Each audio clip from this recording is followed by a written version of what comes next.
بسم اللہ الرحمن الرحیم۔ آج مجھے اپنی زندگی کی پہلی کمائی ملنے والی تھی۔ 3 ماہ کی تنخواہ ایک ساتھ ملی اور ساتھ چھٹی بھی مل گئی۔ گھر پہنچا تو عید کا سماں تھا۔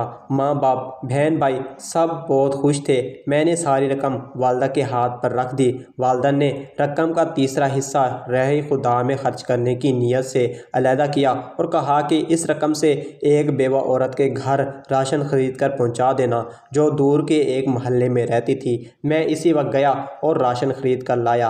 گھر میں میرے لیے پرتکلف طعام کا انتظام کیا گیا تھا۔ بہن بھائیوں کے ساتھ مل کر لذیذ کھانوں کے مزے اڑائے اور سفر کی تھکاوٹ دور کرنے کی غرض سے رضائی میں گھس گیا۔ آنکھیں نیند سے بوجھل ہو رہی تھی کہ اچانک اس بیوہ عورت اور اس یتیم بچوں کا خیال آیا۔ ارادہ کیا کہ اب بھی جاؤں اور سامان پہنچاؤں۔ طبیعت میں سستی تھی، سوچا کل پہنچا دوں گا، لیکن بعد میں خیال آیا کہ میں تو پرتکلف کھانے کا مزہ لے چکا ہوں، کہیں وہ بچے بھوکے نہ ہوں۔ اسی وقت لحاف سے نکلا، ایک چادر اوڑھی، تھیلا کاندھے پر رکھا اور اس کے گھر کی طرف نکل پڑا۔ شدید سردی تھی، دھند بھی زیادہ تھی اور بھاری تھیلا اٹھانے میں بھی کچھ دقت ہو رہی تھی۔ ایک دور محلے میں اس عورت کا گھر تھا۔ اس کا شوہر مزدوری کرتا تھا اور 4 بچے تھے۔ ایک ناگہانہ حادثے میں شوہر کی موت ہو گئی اور اب اس کے یتیم بچوں پر دست شفقت رکھنے والا کوئی نہ تھا۔ قسمت بھی بہت ستم ظاہر ہے، کبھی ایسے لوگوں کو لپیٹ میں لے لیتی ہے جن کا خدا کے سوا کوئی نہیں ہوتا۔ خیالات کا ایک سمندر لیے اس بیوہ عورت کے گھر کے باہر پہنچا۔ گھر کیا تھا بلکہ ایک خرابہ تھا۔ ایک کمرہ، چھوٹا سا صحن اور ایک خمیدہ سی 4 دیواری تھی۔ دروازہ کھٹکھٹایا تو ایک 5 سالہ بچی باہر آئی جس کے چہرے پر پریشانی، خوف اور بھوک نمایاں تھی۔ میں اس کے چہرے کو تکے جا رہا تھا اور دل ہی دل میں دعا کر رہا تھا کہ خدا کسی بچے پر ایسا وقت نہ لائے۔ اسی بچی نے ایک پرانا سا جوڑا پہنا ہوا تھا اور ایک شدید سردی میں ایک پھٹی پرانی جرسی پہنی ہوئی تھی۔ پاؤں برینا تھے اور وہ بھی اس سردی میں کہ پیروں کو جما کے رکھ دے۔ میں نے کچھ کہے سنے بغیر راشن والا تھیلا زمین پر رکھا۔ تھیلے کو دیکھتے ہی وہ بولی، کیا اس میں کھانے کا سامان ہے؟ یہ سننا تھا کہ میں حیران ہو گیا۔ ایک بار پھر اس نے یہی سوال دہرایا۔ میں نے مثبت انداز میں سر ہلایا۔ وہ بچی خوشی کے مارے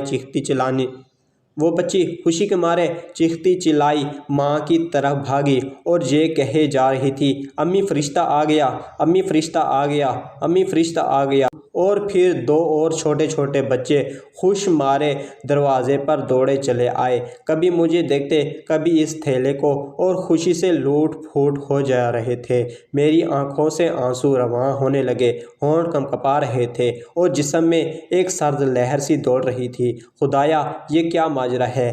کیوں یہ بچے مجھ گناہگار کو فرشتہ سمجھ بیٹھے ہیں؟ انہی سوچوں میں غلطان تھا کہ ایک خاتون جو ان کی ماں تھی دروازے پر آئی اور دروازے کی اوڑ میں کھڑی ہو کر روحان سی آواز میں یہ کہنے لگی، میرے بچے 2 دن سے بھوکے تھے، غیرت گوارا نہیں کی کہ کسی کے آگے ہاتھ پھیلاؤں۔ میرے مرحوم شوہر بھی محنت مزدوری کرتے تھے مگر کبھی کسی کے آگے ہاتھ نہ پھیلایا تھا۔ ان کے چلے جانے کے بعد ان کی دیکھ بھال کرنے والا کوئی نہیں۔ رشتہ داروں نے ہاتھ کھینچ لیے ہیں اور محلے والے بھی مدد نہیں کرتے، مگر کبھی کبھی آپ جیسے نیک دل لوگ مدد کر لیتے ہیں۔ میں 2 دن سے بچوں کو یہ کہہ کر بہلا رہی تھی کہ ایک فرشتہ آئے گا اور ہمارا کھانا لائے گا، اس لیے یہ آپ کو فرشتہ سمجھ بیٹھے ہیں۔ اس عورت نے خدا کی حضور شکرانے کے چند کلمات ادا کیے، مجھے ڈھیر ساری دعائیں دی اور شکر ادا کیا۔ میں وہاں سے واپس ہو لیا۔ آنسو رکنے کا نام ہی نہیں لے رہے تھے۔ زندگی میں کبھی خود کو اتنا پرسکون محسوس نہیں کیا جتنا آج کر رہا تھا، اور اندازہ لگایا کہ ایک بے بس انسان کی مدد کرنے سے جو روحانی سکون ملتا ہے وہ کسی اور کام میں نہیں۔ ہمارے ارد گرد ایسے بہت سے غربا ہوتے ہیں جو مستحق ہونے کے باوجود کسی کے آگے ہاتھ نہیں پھیلاتے، مگر مدد کرنے والے ہاتھوں کے منتظر ضرور ہوتے ہیں۔ 2 وقت کی روٹی ہی ان کا کل جہاں ہوتا ہے۔ ایسے لوگوں کی مدد کرنی چاہیے، چاہے وہ ایک وقت کا کھانا ہی کیوں نہ ہو۔ گھر آیا تو ماں نے پوچھا، بیٹا اتنی رات کہاں چلے گئے تھے؟ بنا بتائے میں بے ساخت بولا، فرشتہ بننے گیا تھا۔